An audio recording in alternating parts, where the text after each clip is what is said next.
So if I can just then talk about the current staffing in my centre. I'm hoping this is not now sounding a bit like an advertisement, but if it is, I don't mind. So as you see, I'm the director. We have a couple of research fellow and research assistant, a visiting fellow. We have a visiting fellows program already, and administrative staff. We are intending to appoint 3 more positions, and anyone who would be interested in the details of these, please talk to me during the conference. That would be very helpful. And here are the future developments which we are considering. First of all, the collaboration with our colleagues in the region. We want to look at resources for regional training, see how these could be further developed and what part our centre might play in that.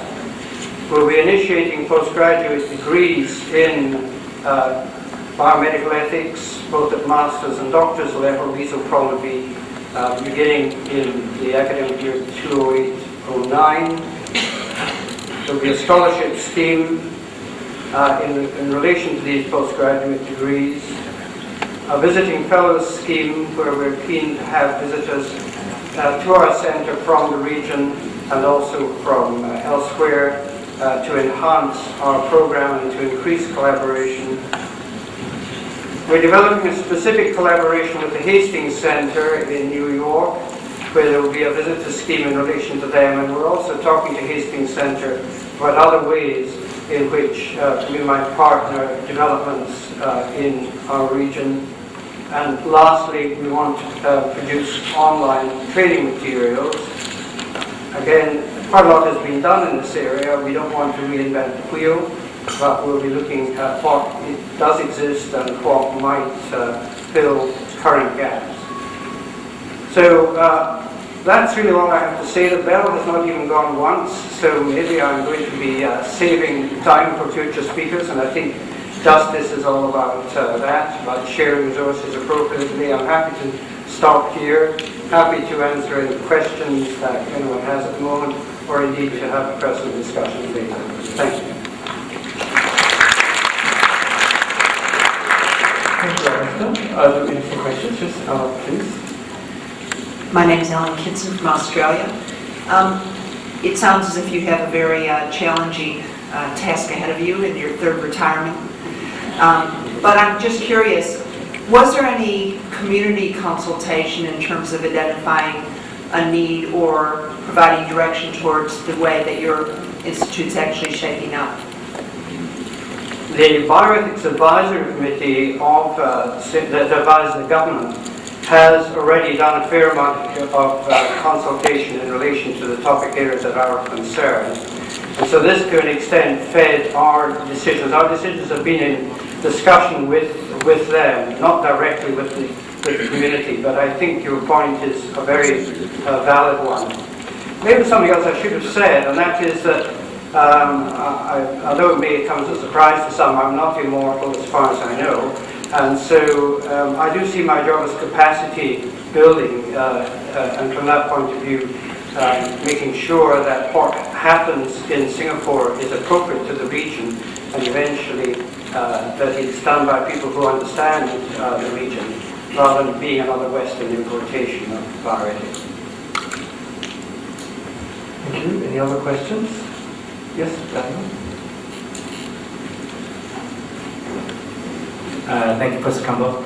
I really admire that you are doing this great job in Asia. And could I ask very practical questions? For those who are interested in coming to this program, are you convincing them that there's a future market for their jobs? Or what kind of position they are going to acquire?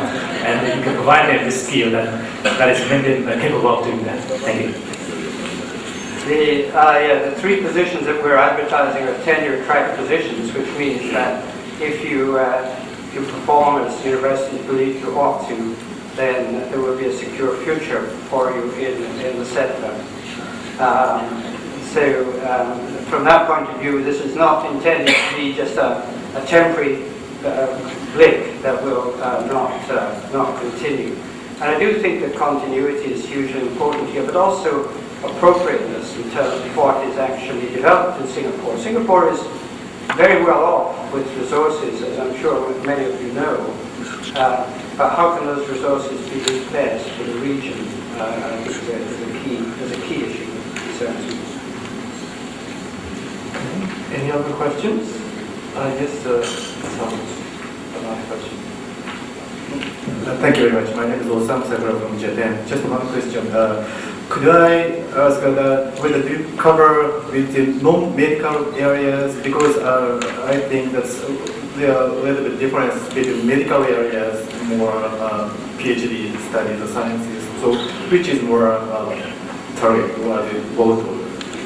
How do you think about the relation between medical and My chair was endowed as part of the 100-year celebration of the foundation of the National University of Singapore in 1905. So that's why I'm a centennial professor. So it was endowed by a medical trust who called the chair of medical ethics.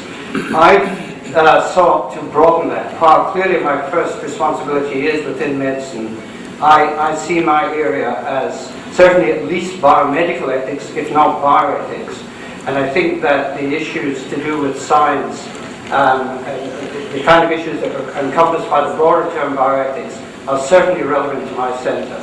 So while the core is within medicine, and indeed I'm in a medical school and a professor in a medical school, the scope would be as wide as you would suggest to general issues in science, the environment, and so on. Thank you. Aruna. At the moment, Singapore is running short of water, and they are buying water from Malaysia. That's correct. And Malaysia is refusing to sell them water, and they are resorting to what you call treatment plants. Yes. And have you put up desalination plants? And how do you propose to manage water pollution as well as water shortage? That's my question. Well, my name is not Lee, either Lee Kuan Yew or any of the successors to Mr. Lee Kuan Yew, so I really cannot speak for the Singaporean government. But it does seem to me clear that the latest initiative published by the government in its budget in Singapore is one which is moving very strongly into issues to do with the environment. Largely, I'm sure, for self-protective reasons, like the fact that the island depends on Malaysia for a pure percentage of its water. But I hope for better reasons as well, in terms of looking at alternative sources of energy and also, as you say, improving water supply. So, I mean, all these issues have ethical implications, and I'm certainly very conscious of that. But I'm not a politician. So that's all I have to say. Okay, well, thank you very much, Alistair. Very informative. So I think in the region there's very exciting prospects for young scholars here to have a secure future and contribute to the future of the region. The next presentation is by Hashimi Fatama and her colleagues.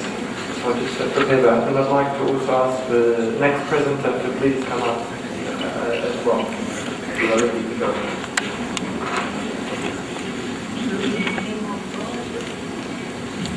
In the name of God, hello ladies and gentlemen. At first I would like to thank the chairman of this session, and as he told, my title is the assessment of the general practitioner's viewpoints about the physician charter.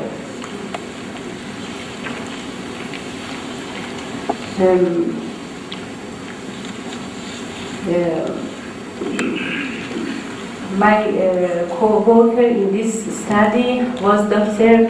Mitra Amini and Dr. Saler Firuzi from Shiraz University of Medical Sciences from Iran.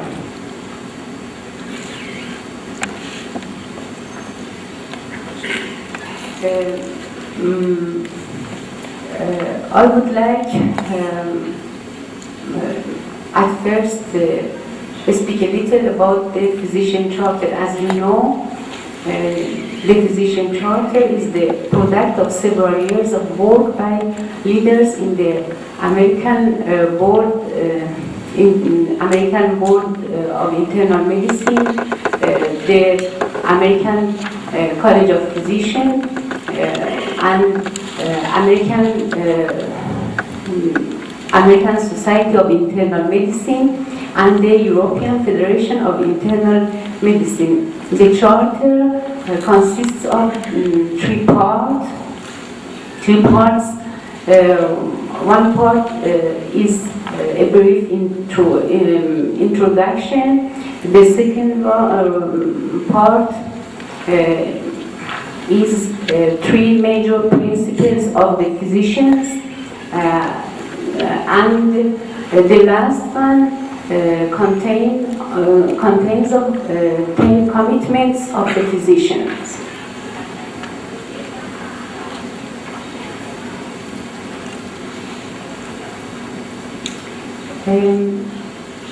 In the introduction, as you know, professionalism is the basis of medicine's contract with society. It demands placing the interests of patients above those of the physician setting, and maintaining standards of competency and integrity, and providing expert principles and responsibilities of medical professionalism must be there, and the principles and responsibilities of medical professionalism must be clearly understood by both the profession and society. Essential to this contract is public trust in physicians, which depends on the integrity of both individual physicians and the whole profession.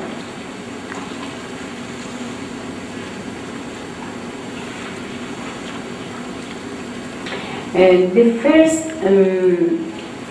principle of the physician that is in this charter is primacy of patient welfare. This principle is based on a dedication to serving the interests of the patient. Altruism contributes to the trust that is central to the physician-patient relationship.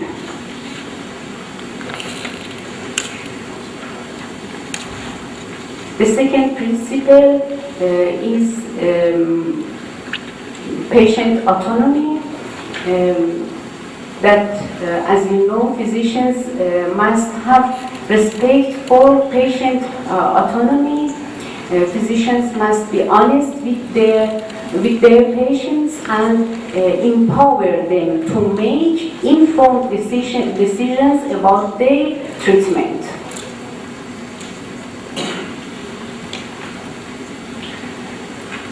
Social justice, the medical professionals must promote justice in the healthcare system, including the fair distribution of healthcare resources.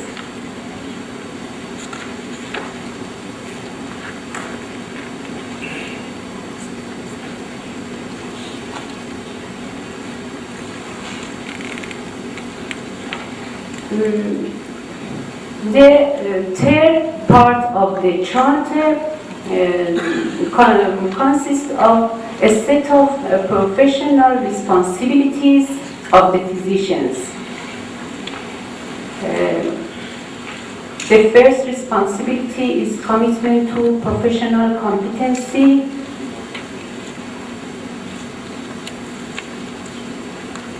The other one, commitment to honesty with patients.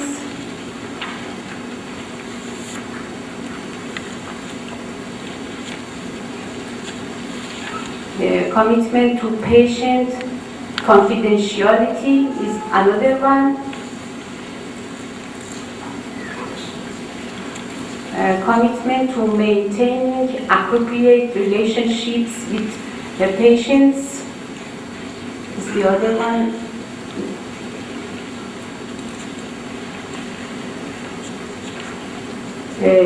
Improving quality of care is one of the commitments of the physicians in this charter.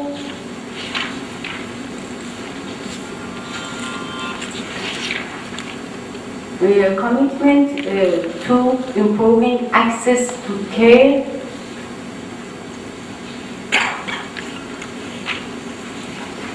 Just distribution of finite resources is another commitment of the physicians in this charter. And scientific knowledge and maintaining trust by managing conflicts of interest is the other commitment of the physician. Commitment to professional responsibilities.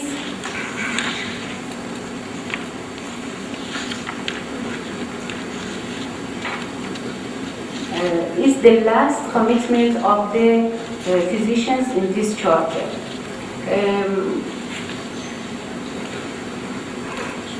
But in our study,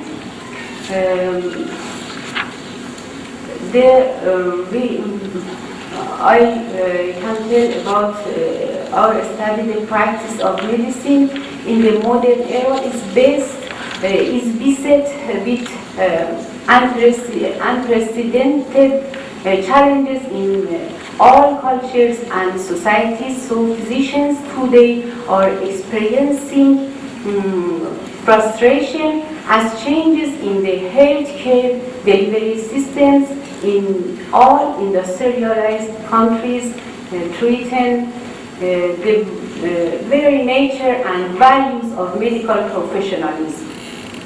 To maintain the fidelity of medicine's social contract during this turbulent time, we believe that physicians must reaffirm their active dedication to the principles of professionalism, which entails not only their personal commitment to the welfare of their patients, but also collective efforts to improve the healthcare system for the welfare of society. The Physician Charter on Medical Professionalism is intended to encourage such dedication and to promote an action agenda for the profession of medicine that is universal in scope and purpose. Our study was done to assess the viewpoint of the GPs, general practitioners, about this charter.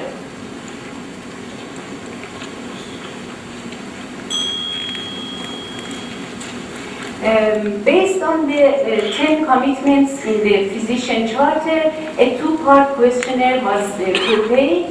In the first part, we asked the subjects about the awareness of the Charter. In the second part, we clarified 10 commitments of the physicians that are discussed in that Physician Charter, and we asked the subjects to rank each commitment based on its importance and applicability in our culture and political system based on their viewpoint. 0 for the lower and 10 for their highest rank. Validity and reliability of the questionnaire was confirmed in a pilot study. Then, after gathering the data from 30 GPs, means general practitioners, they were analyzed and the data were analyzed and interpreted upon the study objectives.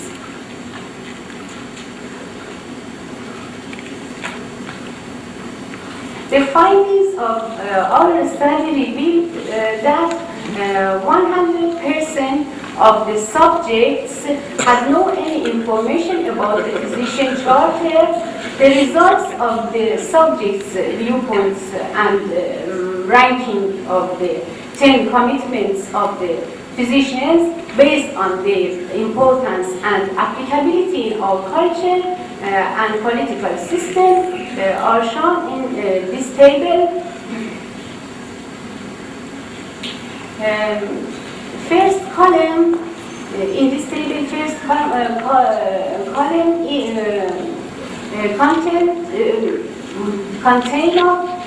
contain of commitments of the physician, that commitments in the physician charter, and these commitments of professional competency, honesty with patients, patient confidentiality, and the other commitments, that 10 commitments that I spoke about E. And the second column of this table is a grade of importance out of 10 from the viewpoint of the GPs of subjects.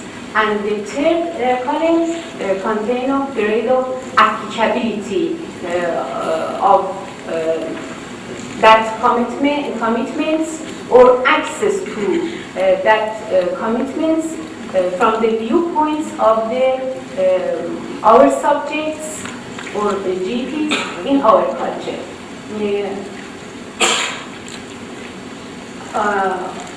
All grade of importance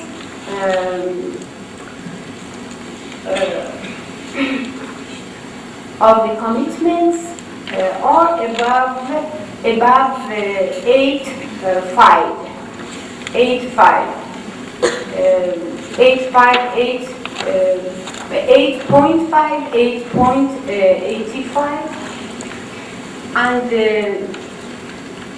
the others is about 9, but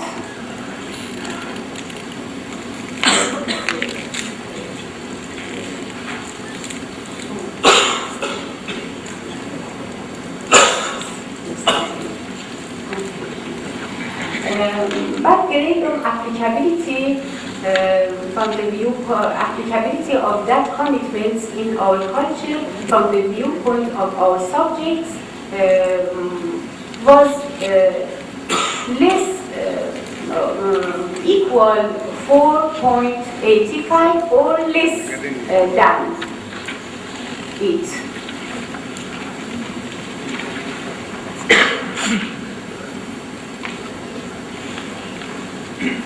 The physician charter supports physicians' effort to ensure that the healthcare systems and the physicians working within them remain committed both to patient welfare and to the basic tenets of social justice. Moreover, the charter is intended to be applicable to different cultures and political systems.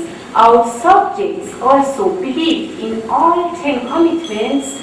8 commitments ranked more than 9 out of 10, and the others equal or lesser than 8.5. But unfortunately, they ranked applicability of the most of the commitments, 9 commitments, equal or lesser than 5.85 out of 10 in our culture and political system. Moreover, 100% of our subjects had no any information about the physician charter. As a result, the subjects found it increasingly difficult to meet their responsibilities for patients and society, while everyone who is involved in healthcare should read and ponder its meaning and apply it. So we suggest active learning of the commitments in the medical school's curriculum and provision of some facilities to make sure that 10 commitments of the physician are applied by every doctor. Thank you for paying your attention. This is a nice place in Shiraz, Iran, and this is the other place, and the other one, the other place from Iran. And again, thank you for your attention. We may accept one question. Yes, sir, please. Thank you. Yeah, Susanta Gunatilaga, you started with invoking God, but the rest of your discussion had no connection. Now, I'm posing this question because current biotechnology plays God. It creates and transforms God. Would your religious commitments at least be transformed by these new medical and biotechnological interventions? Yes,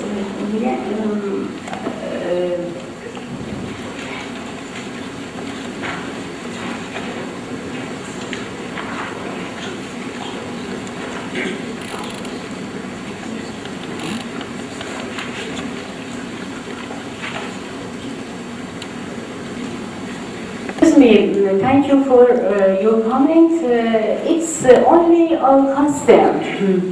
It's only our custom, no. So, you don't believe in God? No. I believe,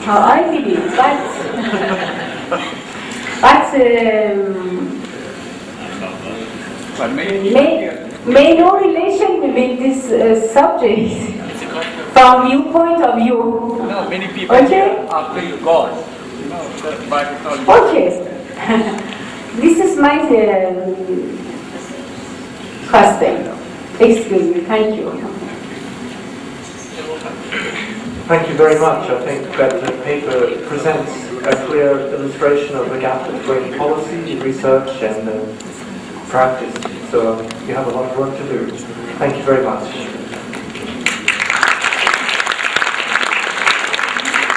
Krishna on ethics and infertility treatment. Thank you. I would like to thank UNESCO Bioethics International Organization and Kuala University for giving this good opportunity. Let us see the subject because the time is very short.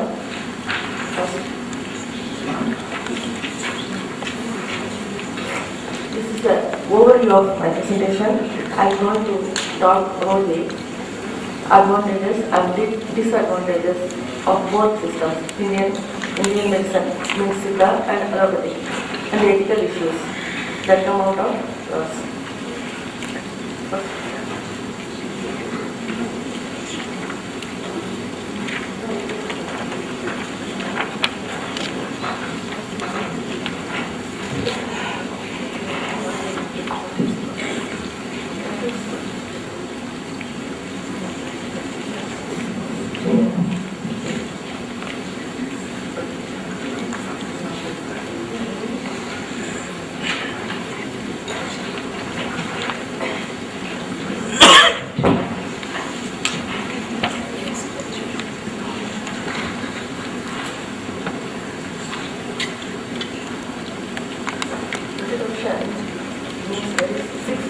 Medical ethics.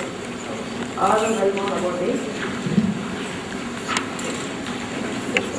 It's the inability to conceive after trying for 1 year. 10 to 15% of adults, male and female, in this category. This is increasing due to changes in lifestyle and environment.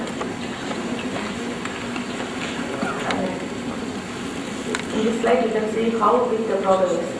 In my practice, nearly 25 years I have seen this problem. 50% of male and female, 20% only female, and 20% only male, and 10% are not reasons. Common causes for infertility. Male problem, very common causes, oligosperm stage, that is less amount of motility, and very serious difficult problem, agispermia, that is nil count of motility. Nil problem, nil.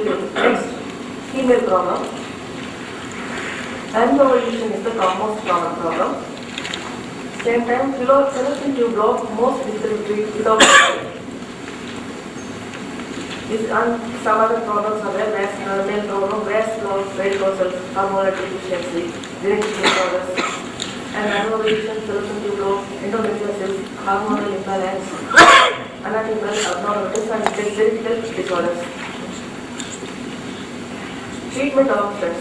Normally, this is pictorial representations of the techniques used for infertility treatment in allopathic medicines.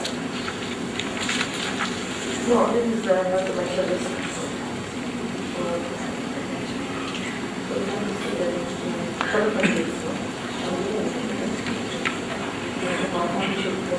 Fallopian ovaries and fallopian tubes and fallopian tube blocks can occur. From this end to that end, fallopian tubes can become blocked. And the lady will not be able to produce ovulation and she will not be able to conceive. So there is so many optical inseminations are there. IUI, ICSIC, sperm extraction, deep and important for IVF. This is what we call allopathic medicine. Now let us see the treatment procedures in allopathic medicine. Male problem, they are normally applying only hormonal injections and other ways surgery. Female problems, normally medicines, maximum hormones, to stimulate the ovary, and surgery to remove the fallopian tube blocks. And it's artificial inseminations, several types of artificial insemination. This is only way in allopathic system. Let us see the unethical practice in modern medicines, allopathic medicine. Side effects of hormones may lead to obesity, diabetes, hypertension, high cholesterol. False hope on procedures like IVF. In our India, IVF is the breadbasket of our gynecologists. High cost of treatment which cannot be afforded by normal patients. Physiological anxiety and stress is very important because the anxiety stress will make many more diseases. Surgical complications of diagnostic laparoscopy or phleboplasty or hysteroscopy, some other investigations are there. These are increased chances of birth defects.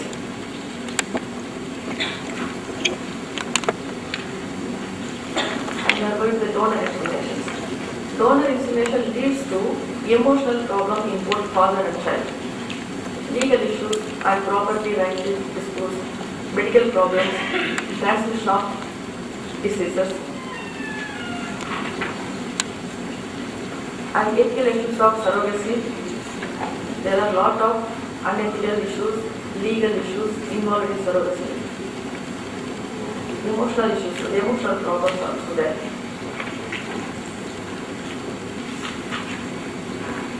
Now let us see the Siddha medicines. Indian medicine, it's a completely herbal medicines, Indian plants.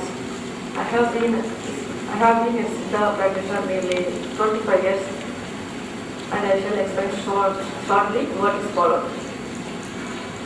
It includes new combination of herbal drugs.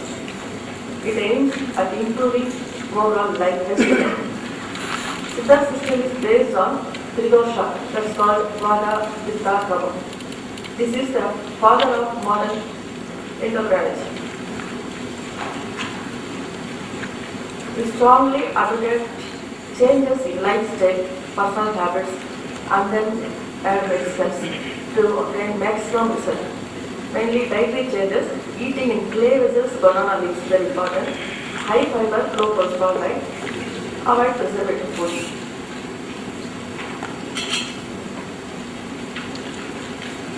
These are some of the Indian medicinal plants used for treatment in Siddha medicine. Aloe indica is used for male infertility problem. Tenula chinodula is also for male infertility problem. Italia somanifera is used for female problem. Hydrangeas nigrori is for male and female problem. Hydrangeas indica male and female problem. Hydrangeas reticulus male and female problems. Fiber lagan only for female problem. Terminal pelarica is female problem, for female. Phylacus longifera is for female. Silax chennai is male and female problem.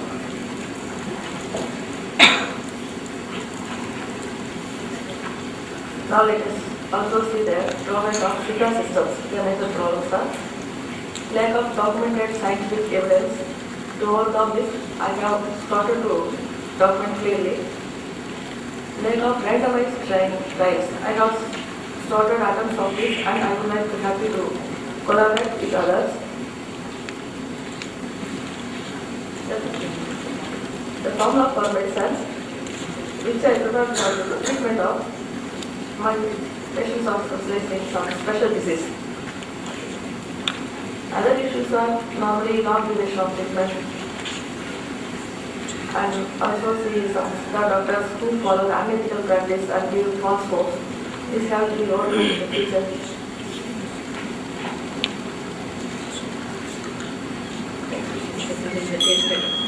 Let me share with you a few of the interesting case studies which will raise important ethical issues. The details patients are first I should thank my patients for giving me the permission to read them more they are giving me permission to present this method for the biodata and photography. First I want to tell this is Dr. Kumara MD. He is an allopathic doctor and developed this block when she came to me. After taking treatment, the cellular block removed, resolved, but now she conceived and then she delivered normal delivery. Delivery also normal. Because being allopathic doctor, she undergone unnecessary investigations. Very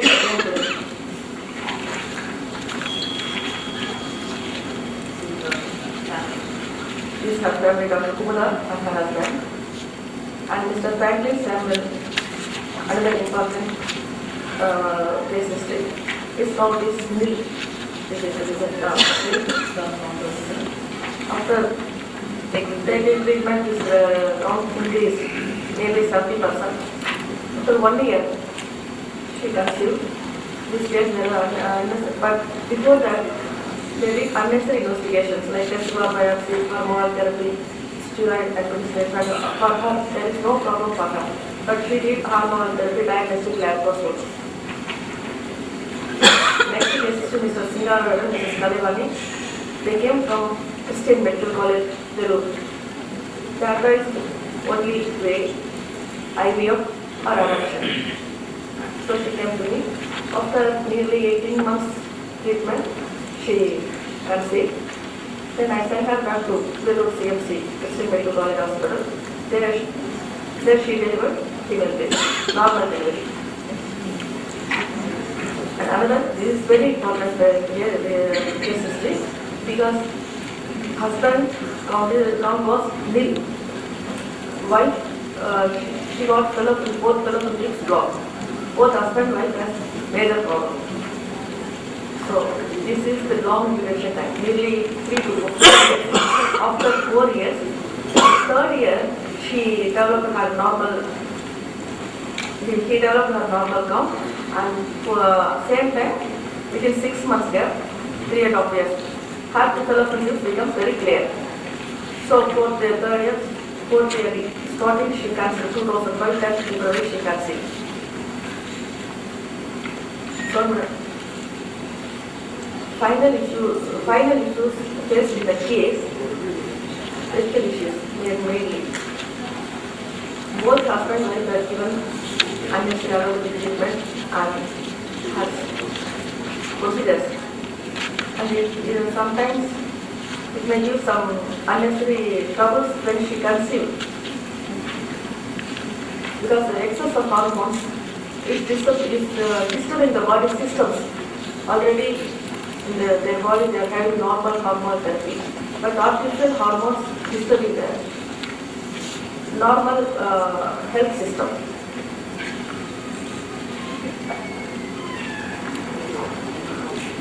Now let us look into some interesting bioethical dilemmas from my observation. It's a 30 years old lady for donor insemination. Both husband and wife were not informed about that it is donor insemination.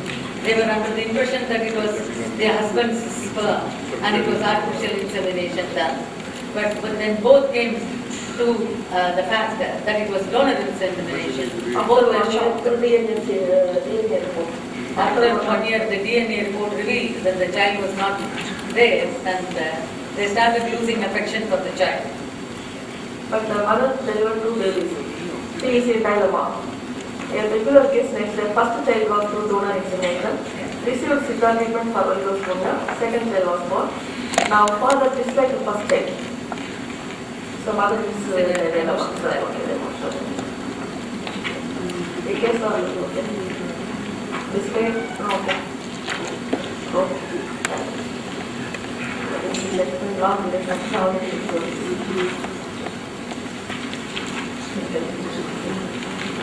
What is the solution for this problem? So the government should regulate law with guidelines for monitoring infertility treatment. The medical board, they evaluated all the systems of medicine. What are the best in every system? They selected and to give the people, patients. Doctor-patient relationship should improve. Awareness levels, knowledge of the should increase.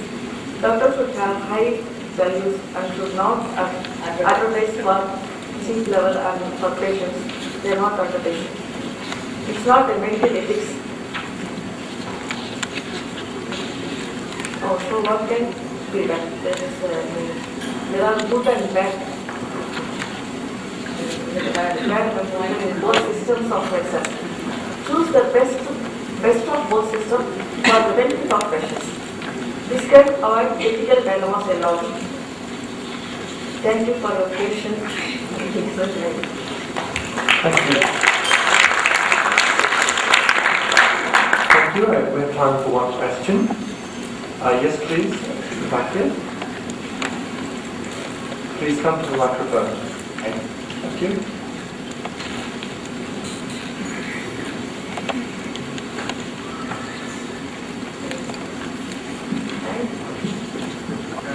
Hello, I'm Richie, a student from Mission College. Your topic's very interesting, but I have some questions. I mean, like you mentioned something ethical when it comes to like prolonging the treatment. How does prolonged during the treatment using traditional medicines? How does a prolonged during the treatment using traditional medicine qualify to an ethical issue? 2 questions. And one more please, is like One second.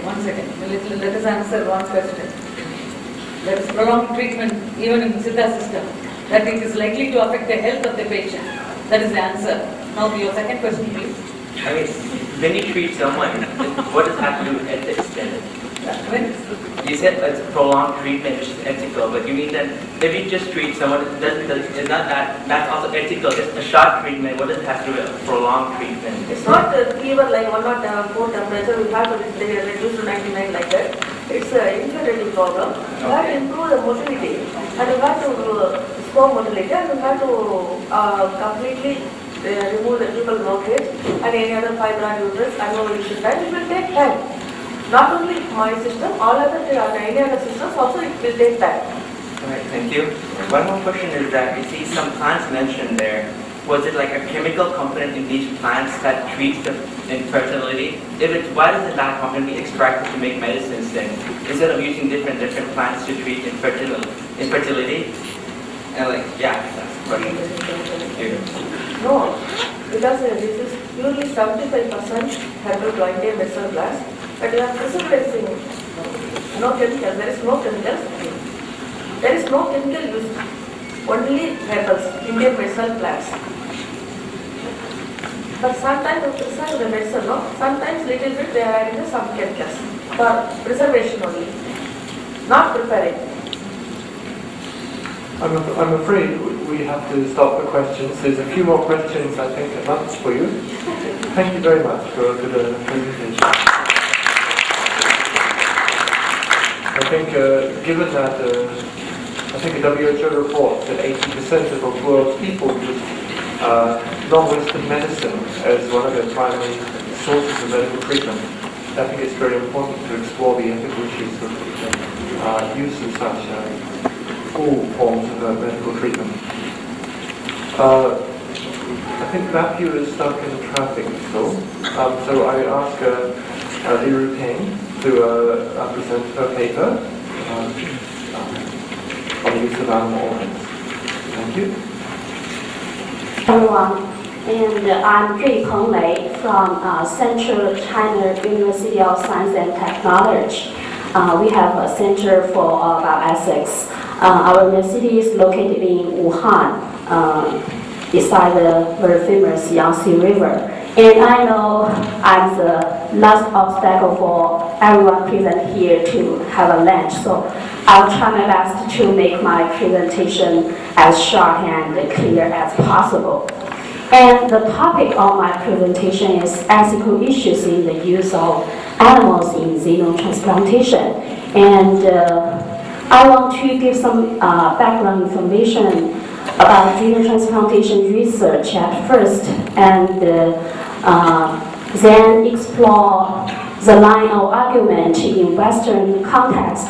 But my primary goal is I want to focus on these discussions in from Chinese perspective. And in brief, xenotransplantation refers to the transplant of animal cell, tissues, or organs into human body. No field of medicine has stimulated more excitement and controversy than xenotransplantation. The excitement stems from the possibility that transplantation could finally be extended to all patients who need it. But the controversies arise from the immunological hurdle to xenotransplantation, which is hyperacute rejection between different species, and the other, maybe more serious problem from the possibility that infectious agents might be passed from the animal source to the human recipient and potentially more broadly in the human population. It's a very serious biosafety problem.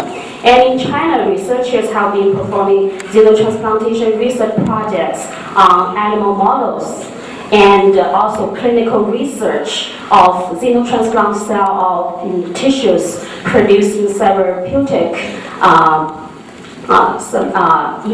effects. And the study size in China is as follows. In Tianjin, Wuhan, and Chengdu, and the study sites in Wuhan is Tongji Hospital, which is affiliated with our university. And xenotransplantation research is more. Sorry, these are more ethical issues as listed on my PPT slides. And today, I'd like to focus on animal welfare issues. The other issues will not be pursued here due to the limited time. And the use of animals in biomedical research is a significant issue. The ethical issues raised by the use of animals are very complicated and filled with controversies. And now in Western context, arguments about the moral standing of animals and the propriety of experimenting with animals are typically based on claims about rights or utility. And animal rights supporters assert that differences between humans and animals are not significant enough to exclude animals from the moral community. And particularly if we allow that human infants and severely retarded human beings have rights. And the utilitarian concern with the treatment of animals claims that animals experience pain and suffering and so have interests and therefore must be accorded moral standing. And till now, animal rights talk fails to capture what is morally significant about our treatment of animals. It is not necessary to endorse the notion of animal rights in order to conclude that animals should be granted protection against certain procedures. And utilitarian calculation directs our action and informs us of our duty. And the following line of argument is utilitarian argument. And this argument tries to give justification of the use of animals in biomedical research. And the tenable justification is the balance of animal suffering and human benefit. And the saving of human life may justify a certain amount of animal suffering. And I don't want to explore more detailed in this Western argument. But now there's another problem in current xenotransplantation research.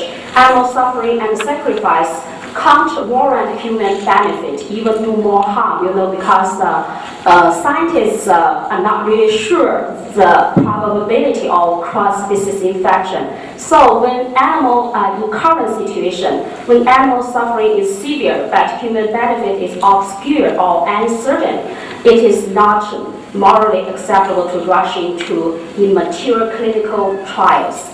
And there are another two certain particular difficulties in animal welfare issues in xenotransplantation research. Is the ethical acceptability of the use of primates to supply transplant material. And the third one is the ethical issues raised by the use of genetically modified animals to provide organs for xenotransplantation. Due to the limited time, so I just focus on the first one. And next, I'd like to talk about these issues from Chinese perspective, and especially from Confucian perspective. And in Chinese traditional cosmos, the universe and all of its inhabitants, humans, animals, plants, and non-living things are composed of qi. Qi is a kind of vital energy, and life is a condensation of qi, and death is a dispersion of qi. And qi is also a physical and psychological entity with capacity for creation, change, and transformation, which has two basic forms, yin and yang.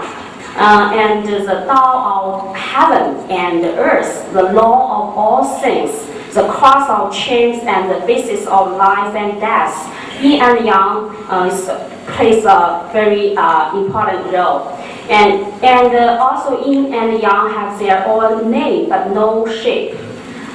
Humans, animals, plants, and nature as a whole are in a close interrelation, a mutual dependence and interaction. It's a very different idea from Western cosmologies.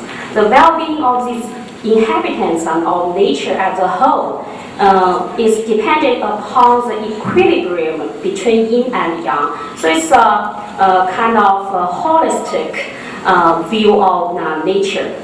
Confucianism, but on the other hand, Confucianism emphasizes that human nature has an intrinsic worth, is the most valuable compared with heaven, earth, plants, and animals. Human beings are of higher order than animals, and the principle of Ren is a fundamental element of Confucian philosophy. In the Confucian classical works, the analects, the term Ren appears 105 times, more than any other terms, and it has been variously translated into English as benevolence, humanity, humanness, compassion, kind-heartedness. And Ren is love. In Chinese, I, care and do good others.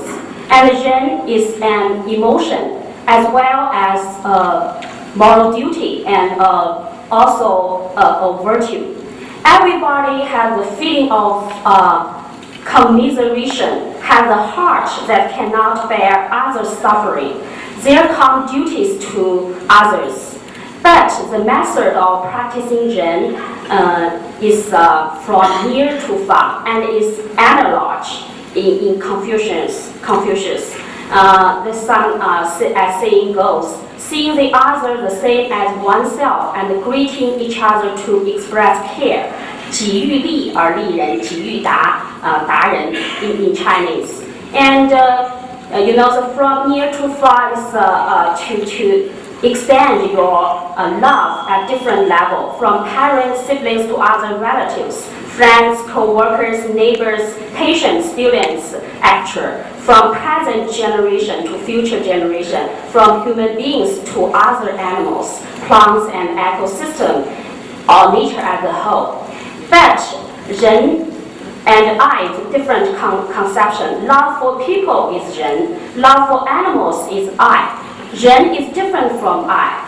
Ren is the nature of I. But I is the manifest of Ren. Ren is general benevolence. But I has three different forms. We should extend our moral concern from humans to animals and nature, but distance plays a role in our moral concern. Parents, siblings, and relatives are in priority, then general public, then animals.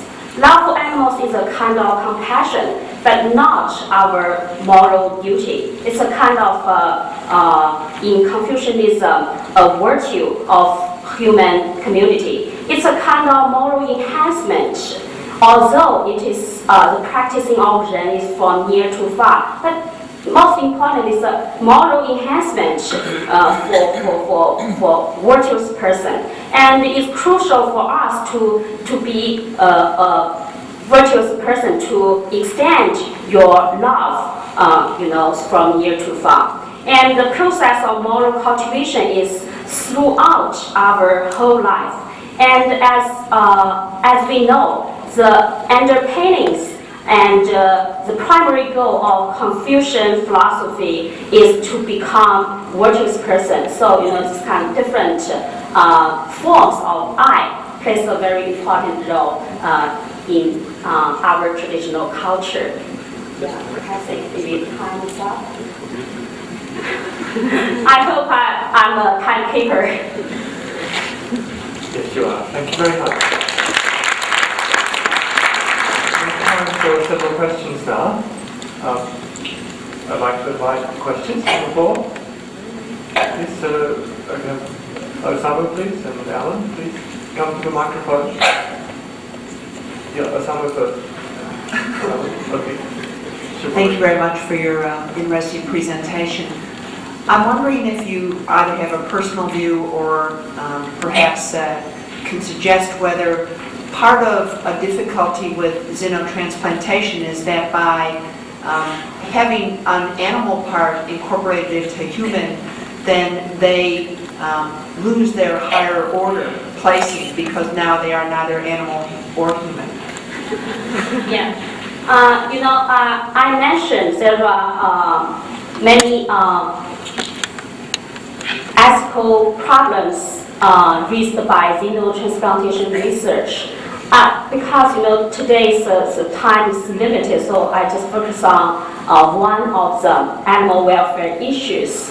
And now the practice of to overcome hyperacute rejection is two methods: transgenic animals and genetic gene knockout. I think the first one, transgenic animals, raised the question and the concern you mentioned and you asked. Yeah, the nature of